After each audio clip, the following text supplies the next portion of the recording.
누가복음 2장 40절에서 52절까지 우리 교독하시겠습니다. 제가 한 절, 여러분이 한 절 읽습니다. 아기가 자라며 강하여지고 지혜가 충만하여 하나님의 은혜가 그의 위에 있더라.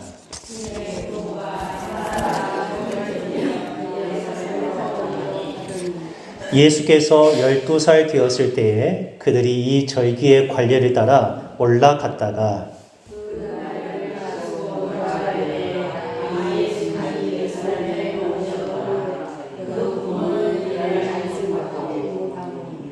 동행 중에 있는 줄로 생각하고 하룻길을 간 후 친족과 아는 자 중에서 찾되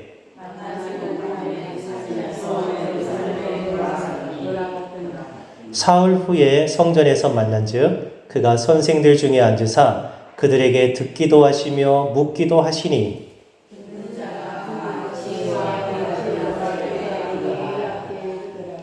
그의 부모가 보고 놀라며 그의 어머니는 이르되 아이야 어찌하여 우리에게 이렇게 하였느냐 보라 너의 아버지와 내가 근심하여 너를 찾았노라.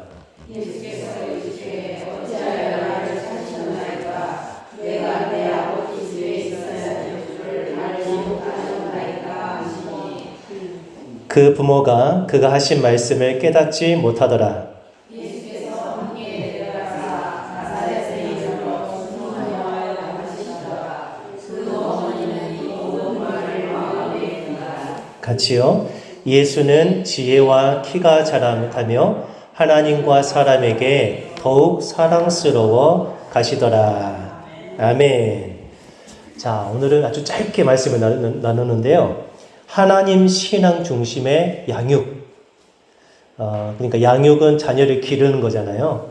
우리가 자녀를 기를 때 어디에 가장 초점을 두고 길러야 되는가? 그것에 대해서 좀 살펴보는데요. 하나님 신앙. 어찌하든지 자녀들이 하나님 안에서 하나님을 믿으면서 하나님을 중심으로 해서 자라가는 것. 이게 가장 중요하다는 겁니다. 잠깐 말씀을 나누도록 하겠습니다. 오늘 본문에는 예수님이 12살 때, 12살이면 초등학생 한 5학년 정도 됩니다. 12살의 예수님의 모습이 기록이 되었어요. 근데 누가복음 중에서도 이 한 곳에만 예수님의 12살의 모습이 기록되었어요. 마태, 마가, 누가복음, 요한복음 다 복음서가 있지만 다른 복음서에는 없어요. 누가복음에만. 그리고 여기 딱 한 군데만 기록이 되어 있어요. 그러면 왜 다른 복음서에는 없을까? 예수님이 어렸을 때 모습 궁금하지 않으세요? 태어난 것까지는 알겠는데 나사렛으로 가서 사셨다는 것은 알겠는데 갑자기 예수님이 성인이 돼서 나타나신단 말이에요. 그러면은 한 3살 때부터 한 30살까지 예수님은 어떻게 사셨을까? 궁금하죠. 사람들도 많이 궁금했을 겁니다. 근데 다른 복음서에는 예수님에 대해서 어린 시절에 대해서 말하지 않아요. 왜 다른 복음서에는 없고 유독 누가복음에만 있을까? 이 4가지 복음서가 각각의 특징이 있어요. 특징. 그러니까 마태가 말하고 싶은 것이 다르고 마가가 말하고 싶은 게 다르고 누가가 말하고 싶은 게 다르고 요한이 말하고 싶은 게 달라요. 자, 한번 예를 들어보죠. 자, 여기 종이 있죠. 종. 땡 치는 종이 있습니다. 종에 대해서 여러분 각 사람이 느끼는 것을 하나씩 보이는 대로 말을 하자면 어떤 분은 색깔에 대해서 말하겠죠. 색깔. 이 종은 좀 황동색, 좀 노란색도 섞여 있는 것 같습니다. 색깔에 관심 있는 사람이 있어요. 어떤 사람은 모양에 관심 있는 사람이 있어요. 위에는 십자가가 있고요. 아래는 이렇게 딸랑딸랑 움직이게 되어 있습니다. 그쵸? 색깔에 관심 있는 사람, 모양에 관심 있는 사람, 그리고 어떤 사람은 이 종이라는 것을 그냥 가만히 두고 보는 게 아니라 이렇게 치는 겁니다. 종의 사용 방법, 그것에 관심 있는 사람이 있어요. 그래가지고 그 사람들이 전부 다 이 종에 대해서 나는 이렇게, 너는 저렇게 다 이렇게 썼단 말이에요. 그러면 다 다른 얘기를 하니까 틀린 걸까요? 그러지 않죠. 똑같은 종이지만 내가 어떤 것에 더 관심이 있느냐, 그것에 따라서 달라요. 똑같은 복음서지만 똑같은 예수님에 대해서 기록을 했지만 마태가 관심 있는 게 다르고 마가가 관심을 두는 게 다르고 누가, 요한이 다 달라요. 그래서 이제 학자들이 연구를 쭉 해봤어요.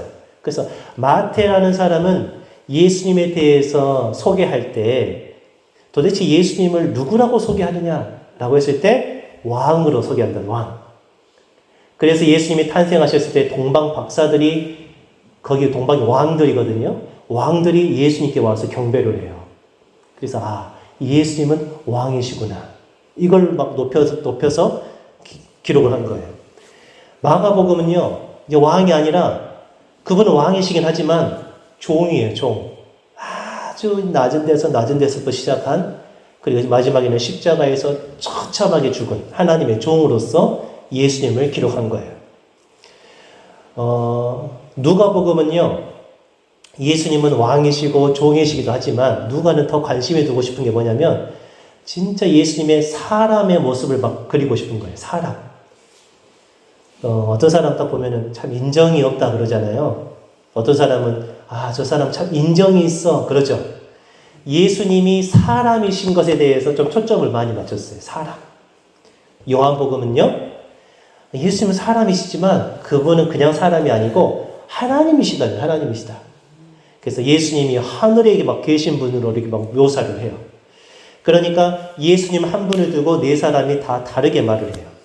누가는 예수님이 그분은 하나님이시지만 우리가 똑같은 사람이시다. 여기에 초점을 맞추고 싶기 때문에 다른 사람들은 관심이 없는 예수님의 어렸을 때 자라는 모습을 듣고 그것을 기록을 해놓은 거예요.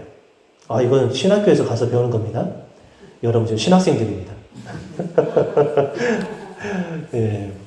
그리고 또 다른 이유가 있어요. 중요한 이유인데 그 예수님 당시에 예수님 이후에 이제 돌아가시고 나서 승천하셨을 때 이제 제자들이 나가서 예수님을 복음을 전하잖아요.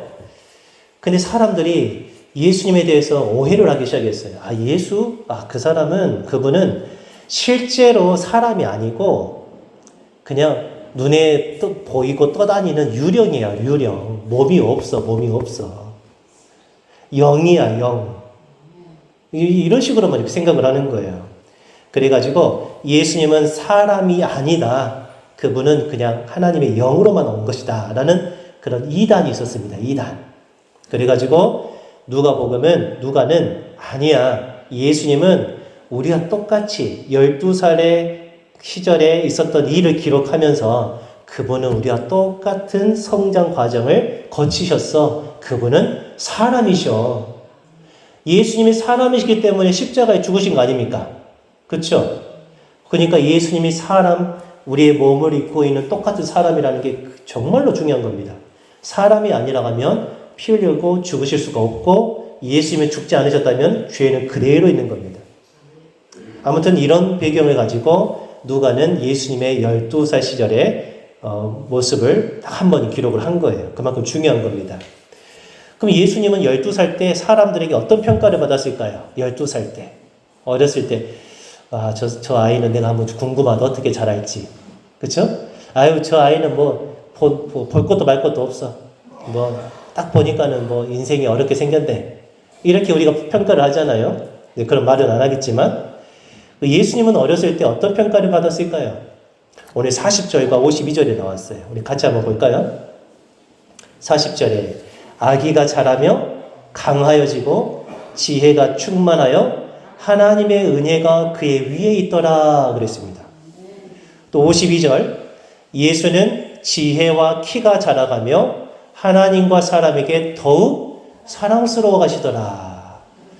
우리 자녀들이 그러기를 바라죠. 우리의 손녀, 여러분의 손자가 이렇게 많은 사람들에게 사랑받고 지혜롭고 몸도 강하고 건강하고 또 배운 것도 잘하고 그러면 좋겠죠? 예수님은 그러셨다는 거예요. 예수님은 그러셨어요. 근데 이것을 좀 보면은 하나님의 은혜가 그 위에 있다라고 하는 것은 하나님이 보실 때 너무 기뻐하셨다는 거죠. 하나님 보실 때 너무 기뻐하셨어요. 자, 그러면 하나님은 왜 기뻐하셨을까요? 1번, 건강하니까. 2번, 똑똑하니까. 여기에 하나님이 기뻐하시는 이유가 있습니까? 3번. 하나님 앞에서 바르게 있으니까. 몇 번이에요, 몇 번? 3번이에요, 3번. 아무리 건강하고 아무리 많이 배워도 5절에 말씀드린 대로 하나님과의 관계가 틀어져 있으면 하나님이 기뻐하지 않으세요. 근데 혹시 몸이 약하더라도, 혹시 못 배웠더라도 하나님 앞에서 바르게 살면, 하나님 앞에서 믿음으로 살면 하나님은 기뻐하시고 사랑하신다니까요. 예수님은 그러셨어요. 그래서 이거를 세 가지로 나누는데, 먼저는 예수님의 몸이 성장한 거예요. 몸이 아기 때, 아주 조그만 아기에서 이제 기기 시작하고, 뒤집기 시작하고 하면서, 먼저 뒤집죠. 뒤집고, 기고, 그 다음에 아장아장 걷고, 뛰고, 그러면서 몸이 점점 이렇게 자라왔다는 거예요. 정상적으로 자란 거죠? 예, 정상적으로 자랐어요. 사람이시니까. 그 다음에 또 예수님은 지적으로 배우셨다는 거예요.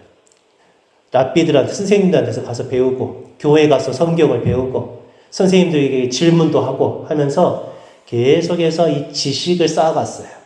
정상적으로 잘하고 있죠? 예. 첫 번째는 육적인 성장. 두 번째는 지적인 성장. 그 다음에 더 중요한 게 있어요. 그게 뭐냐면 영적인 성장이에요. 늘 하나님 앞에서 산 거예요. 하나님께 늘 기도하고, 하나님 말씀 늘 생각하고, 이 세 가지가 고르게 자라가는 거예요. 온전한 사람으로 성장하셨고요. 또 하나님의 사람으로서, 하나님의 아들로서 성장을 하신 겁니다. 어떻게 예수님은 이렇게 참 부럽게 이렇게 모든 면에서 잘 자라셨을까? 그 비결이 무엇일까? 궁금하시죠? 이 비결만 알면 여러분은 손자, 손녀들에게 해줄 말이 있을 겁니다. 그리고 사실 오늘은 좀 아이를 키우는 분들이 많이 나오셨어야 되는데 딱 저희 가정밖에는 없네. 잘 들으세요. 그리고 여러분들이 듣고 나서 우리 주일학교 아이들, 우리 젊은이들 가정이 이렇게 돼야 되는구나. 기도해 주셔야 돼. 기도해 주셔야 돼. 자, 그럼 어떻게 예수님은 이렇게 잘할 수 있었는가? 그 비결이 어디 나오냐면 41절부터 51절까지 나와요. 먼저 41절에 보니까 그의 부모가 해마다 6월절이 되면 예루살렘으로 올라갔습니다.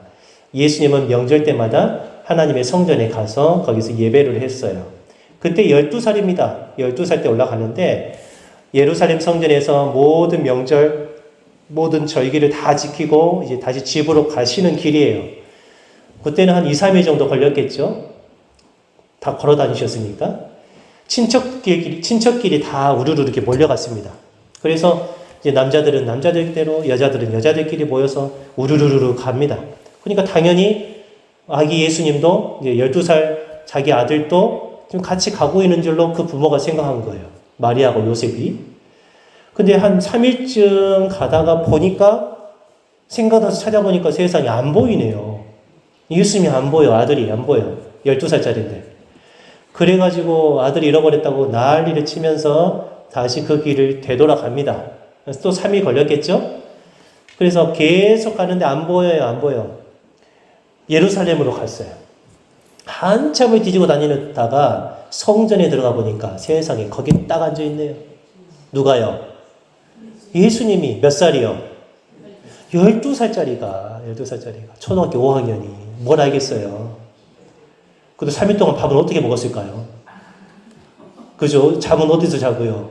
참 용감도 하시죠? 거기에 앉아가지고 세상에 성경 교사들이, 그 당시에 목사님들이 성경 어려운 걸 가지고 막 가르치기 시작하는데 예수님이 거기에 딱 앉으셔가지고 잘 듣고 있다가 궁금한 거 있으면 선생님 하는 거예요. 저 질문 있습니다. 해봐라.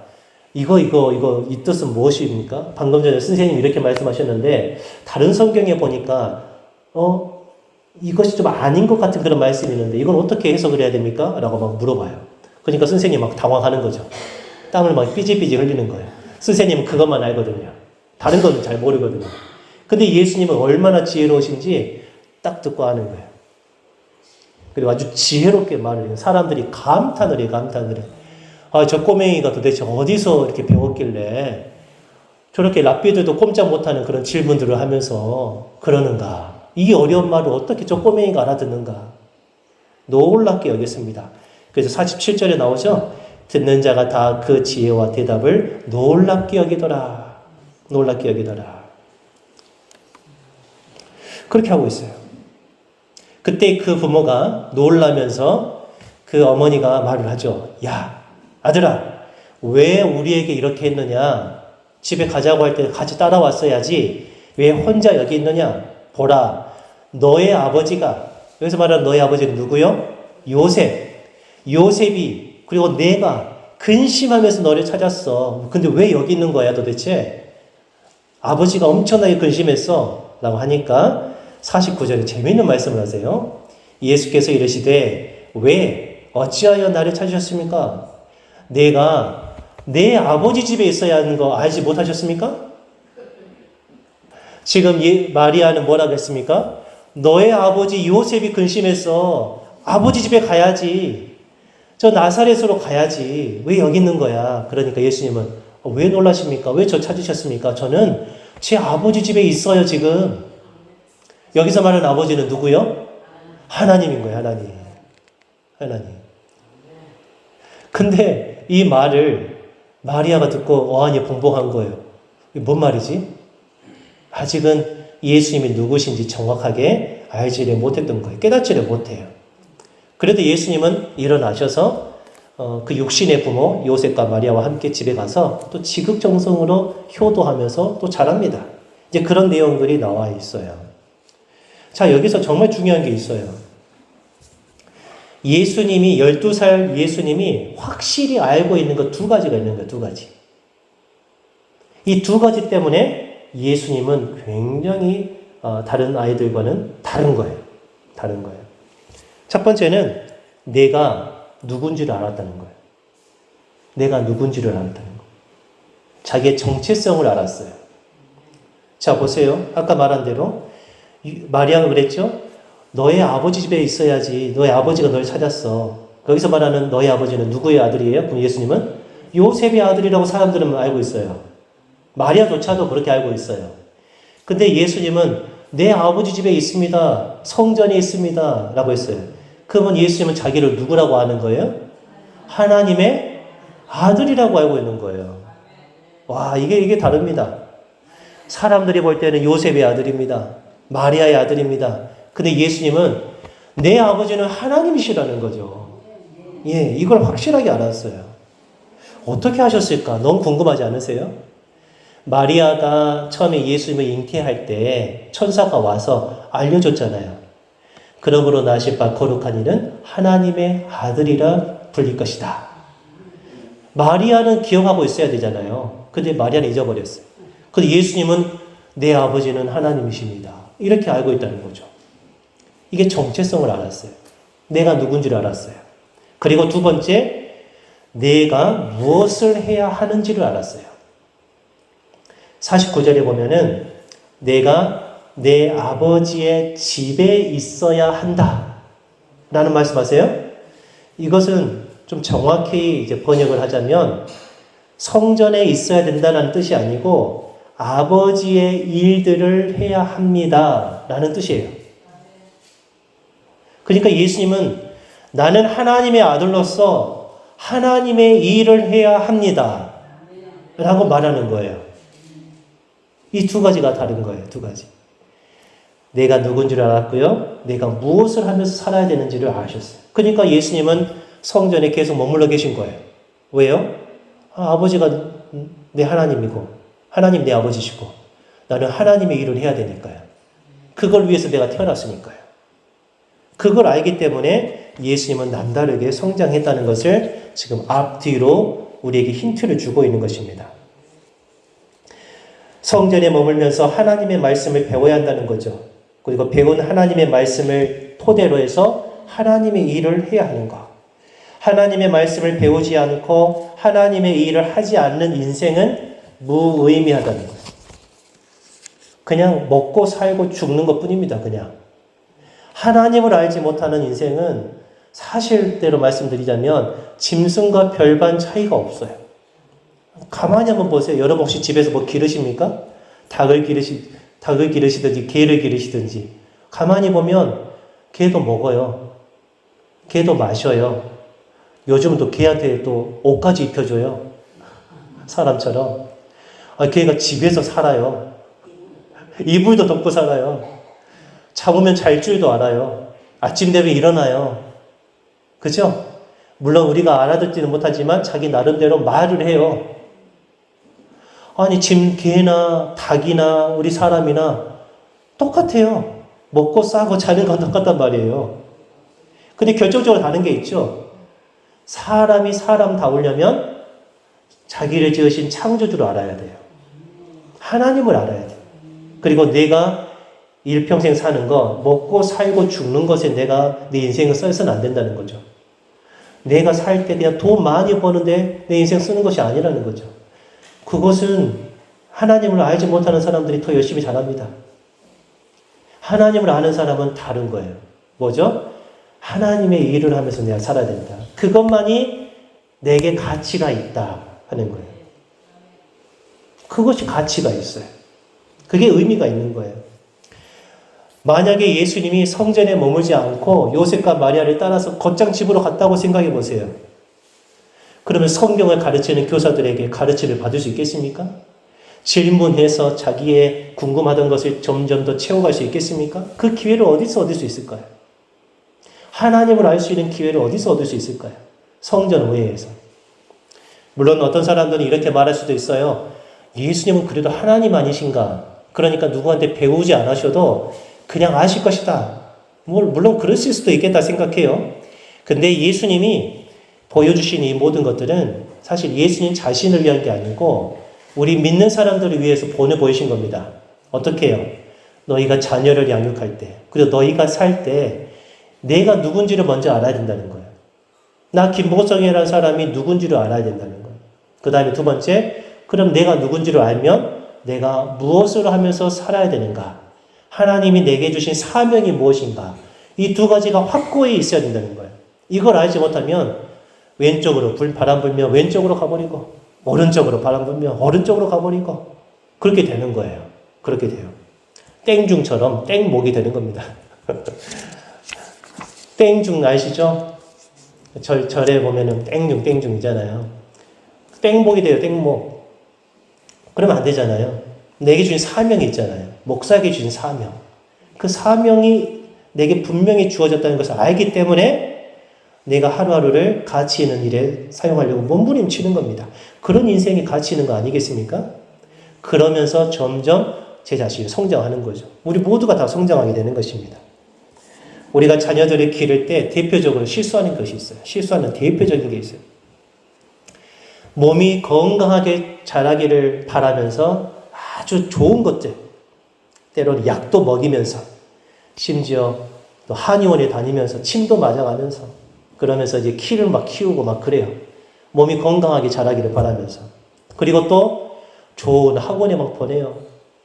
학원에 보내서 좋은 책들도 막 사주고 그래가지고 계속해서 배우도록 몸이 성장하고 지식이 성장하도록 여기에만 많은 관심이 있는 것 같아요. 정말 중요한 것은 뭐라고요? 영적으로 성장을 해야 됩니다. 영적 성장. 그 아이의 영혼이 성장해야 되는데 거기에는 별 관심이 없는 부모가 많이 있는 것 같습니다. 많은 돈을 들여서 학원에 보내고 많은 책을 사주지만 자녀에게 성경을 가르쳐달라고 부탁한 부모는 저는 이때까지 목사로서 지내면서 딱 한 명 봤습니다. 한 명.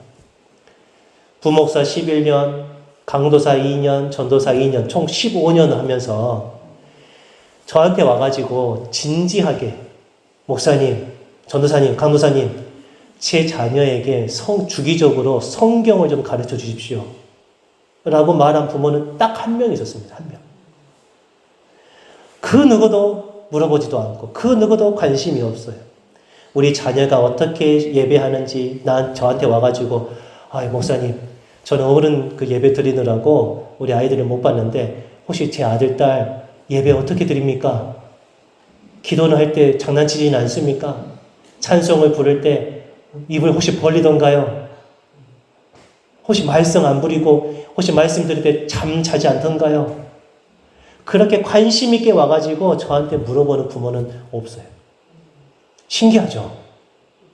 그런데 주일만 끝나면 월요일부터 토요일까지 그 아이를 학교로, 학원으로 막 뺑뺑뺑뺑 체험학습으로 뺑뺑뺑 돌리는 거예요. 그런 부모는 많아요. 그렇지만 영적인 것에 관심 있는 부모는 너무너무 적다는 거예요. 다른 어떤 좋은 책들보다 다른 책을 읽기 전에 먼저 하나님의 말씀을 읽어야 된다. 이 말씀이 너에게 지혜고 지식의 근본이다. 라고 지도하는 부모는 별로 없다는 거예요. 성경 안 읽어도 뭐라고 하지 않지만 책 한 권 안 읽으면 뭐라고 하는 거죠. 너 책 안 읽어서 어떻게 할래? 책 읽어. 이번 주말에 3권 읽어. 그런 부모는 있어도 성경 읽어라. 한 장이라도 읽어라. 라고 한 부모는 어딘가는 있겠죠. 근데 많지는 않아요. 성경이 어떤 책입니까? 이 하나님의 말씀이 어떤 책입니까? 우리에게 구원해주는 하나님의 말씀이에요. 우리에게 구원해줘요. 그리고 사람답게 성장하도록 그 자양분이 되는 겁니다. 영양분을 주는 거예요. 그래서 디모데후서 3장에 이런 말씀이 있어요. 모든 성경은 하나님의 감동으로 된 것으로 교훈과 책망과 바르게 함과 의로 교육하기에 유익하다 그랬습니다. 교훈, 이렇게 해야 됩니다 라고 올바른 것을 가르쳐 주는 것. 책망, 그래서는 안 됩니다 라고 하는 것. 바르게 한 것, 틀어져 있는 것들을 올바르게 딱딱 세우는 것. 의로 교육하는 것, 어떻게 하는 것이 올바른 삶인지 가르치는 것. 그것에 성경 외에는 다른 것이 없다는 거죠. 성경을 배우면 17절에 이는 하나님의 사람으로 온전하게 하며 모든 선한 일을 행할 능력을 갖추게 하려 함이라 그랬어요. 성경에 모든 힘이 있다는 거예요. 사람답게 살 수 있는. 그리고 또 많은 돈과 시간을 들여서 좋은 곳을 여행합니다. 그리고 문화를 즐기면서 자녀에게 넓은 세상을 막 보여주고 싶은 부모는 많아요. 그리고 자녀가 원하는 것 어렸을 때부터 이루어주고 또 자녀가 정말 행복하게 살기를 바라는 부모는 많습니다. 그렇지만 자녀가 하나님의 성전에서 말씀을 배우고 그 말씀을 토대로 자녀가 일평생 하나님의 사람으로서 하나님의 이 일을 하면서 보람 있는 인생, 가치 있는 인생을 살기를 바라는 부모 찾기가 어렵습니다. 찾기가 어려워요. 요한복음 6장 38절에 예수님은 자기를 향해서 이렇게 말합니다. 내가 하늘에서 내려온 것은 내 뜻을 행하려 함이 아니요. 요즘 부모는 자녀의 뜻을 이루기 위해서 아주 자녀의 대성공을 위해서 열심히 합니다. 그렇지만 예수님은 내 뜻을 이루려 온 것이 아니고 나를 보내신 이의 뜻을 행하려 함이라. 하나님의 뜻을 행하려고 사셨다는 거죠. 나를 보내신 이의 뜻은 딱 한 가지입니다. 내게 주신 자 중에 내가 하나도 잃어버리지 않고 마지막 날에 다시 살리는 이것이니라. 그러니까 하나님께서 허락하신 모든 사람들을 구원받도록 이끄는 것, 이걸 사명으로 알고 내가 이 땅에 내려왔다라고 예수님은 내가 이 땅에서 뭘 해야 될지를 아는 거예요. 하나님은 누구신가? 그리고 내가 누군가? 하나님이 내게 바라시는 게 무엇이고 나는 무엇을 하면서 살아야 하는가? 우리의 정체성, 우리의 사명, 이것을 아는 것이 정말 중요합니다. 비록 우리가 자녀들을 다 키워서 나한테는 해당 없다 생각할지 모르겠지만 우리 남은 생애가 있잖아요. 우리의 남은 생애가 있어요. 앞으로 얼마만큼 더 하나님께서 생명을 주실지 몰라요. 그때 우리가 하나님의 딸들로서 하나님의 아들로서 하나님이 내게 생명을 주신 이유가 뭘까? 이유가 뭘까? 그저 그냥 하루하루 그냥 살고 먹고 즐기고 병원 다니면서 그렇게 살라고 주신 것인가? 그게 아니고 하나님의 분명한 뜻이 있다는 거예요. 그 뜻을 위해서 여러분 기도하시고 그 뜻을 위해서 여러분 힘쓰셔야 됩니다. 힘쓰셔야 돼요. 여러분이 할 수 있는 것 중에 많은 것 중에 하나가 뭐냐면 기도하는 것 그리고 예배 자리에 나오시는 것. 힘들어도 나오시고 바쁘셔도 나오시고 그럴 때 하나님께서 여러분에게 힘을 주세요. 여러분의 복을 주세요. 그리고 기도하시는 것. 기도. 여러분 기도하셔야 됩니다. 항상 기도해 주세요. 여러분의 자녀들을 위해서 기도하시고 손자 손녀들을 위해서 기도하시고 우리 교회 주일 학교를 위해서 기도해 주시고 만나는 동네 아이들을 위해서 기도해 주시고 이 아이가 하나님을 알게 해달라고 얼마나 귀한 사명입니까? 그렇죠? 엄청난 사명입니다. 그런 사명을 여러분 꼭 이루시길 바랍니다. 하나님 중심, 교회 중심, 예배 중심. 예배 중심. 이게 우리의 신앙의 중심이 되어야 합니다. 기도하겠습니다.